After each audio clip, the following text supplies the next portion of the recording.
You ask a RAG chatbot a question, and a perfect, source-cited answer appears. It feels like magic. But it's not magic. It's a precise, multi-step engineering process.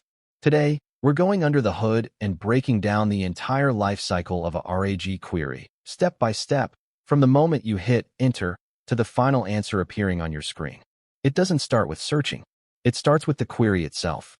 A user's question might be short, vague, or full of typos.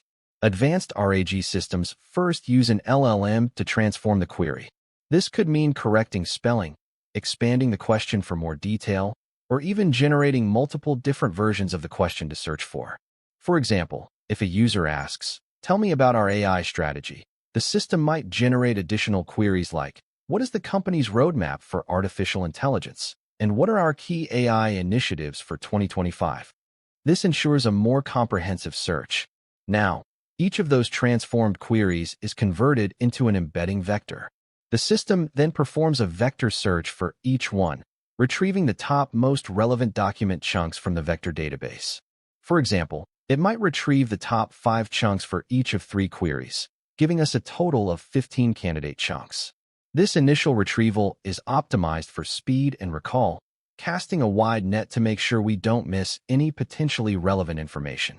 Having many chunks is too much to feed into the final LLM prompt, so we need to narrow it down. This is the re-ranking phase. A different model goes through the candidate chunks and scores each one for its direct relevance to the original user query. It then selects only the most relevant chunks to pass on to the next stage.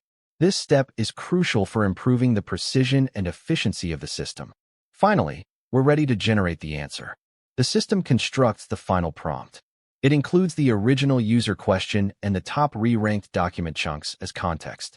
It also includes the main system prompt that tells the AI its persona and instructs it to answer based only on the provided context. This complete package is sent to the main LLM, which then generates the final, factual, and context-aware answer that the user sees, often including citations that point back to the original source documents. Query transformation, retrieval, re-ranking, and generation. This sophisticated pipeline is what makes modern RAG systems so powerful and accurate. It's a coordinated process between multiple models and steps, all working together to find the right information and present it clearly. In our next episode, we move on to the next frontier, AI agents.